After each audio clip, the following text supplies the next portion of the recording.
ఇప్పుడు మనకి చిట్టిపెట్ట అన్నీ వేగాయి కదండి. ఇప్పుడు మనము టమోటో, ఆనియన్, కరివేపాకు వేసుకుంటున్నాం.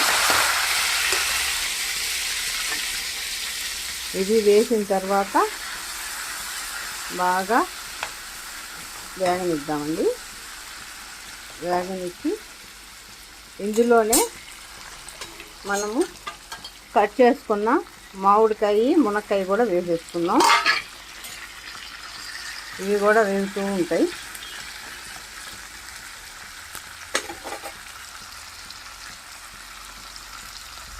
ఇప్పుడు ఈ పులుసు ఉడుకుతూ ఉంది కదండి. ఇప్పుడు ఈ కందిపప్పులో మనము ఒక గిన్నెలో ఈ కూరగాయలన్నీ కట్ చేసి ఈ గిన్నెలోకి వేసుకొని పప్పు మీద పెట్టుకుందాం. పప్పు మీద పెట్టుకున్న తర్వాత కొంచెం ఇంగువ పొడి వేద్దాం. ఇంగువ పొడి వేసిన తర్వాత మనం మూత పెట్టేసి బాగా ఒక 4-5 విజిల్లు రానిద్దామండి.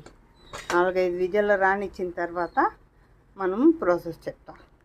ఇప్పుడు మనకి మునక్కాయ మామిడికాయ కూర మనకి రెడీ అయిపోయింది.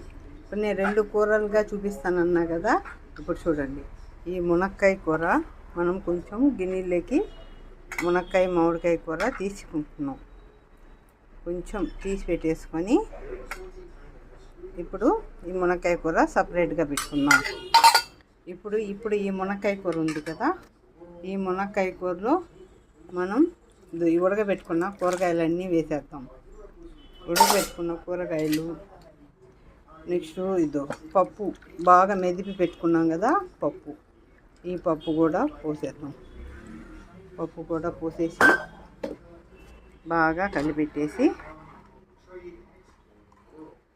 మళ్ళీ బాగా కొంచెం ఉడికిద్దాం. ఉడికిచ్చిన తర్వాత లాస్ట్లో కొంచెం సాంబార్ పౌడరు, కొత్తిమీర, కొద్దిగా నెయ్యి వేసుకుంటే సరిపోతుంది. అంతే. ఇప్పుడు సాంబారు, ఇట్లా మునక్కాయ కూర 2 విధాలుగా. ఇప్పుడు మునక్కాయ, మామిడికాయ ఇష్టంగా తినేవాళ్ళు తింటారు, ఇలా సాంబార్ తినేవాళ్ళు తింటారు. ఇప్పుడు పిల్లలకి సాంబార్ ఇష్టం, పెద్దలకి కొంచెం మునక్కాయ, మామిడికాయ ఇష్టపడతారు కదా, అలాంటివి. ఫైనల్గా సాంబార్ రెడీ అయిందండి.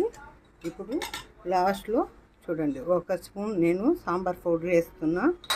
సాంబార్ పౌడర్ వేసుకున్న తర్వాత ఇలా కలిపెట్టేసుకొని తర్వాత కొంచెం కొత్తిమీర వేసేసుకున్నాం. కొత్తిమీర వేసేసుకున్న తర్వాత కొద్దిగా నెయ్యి వేద్దాం.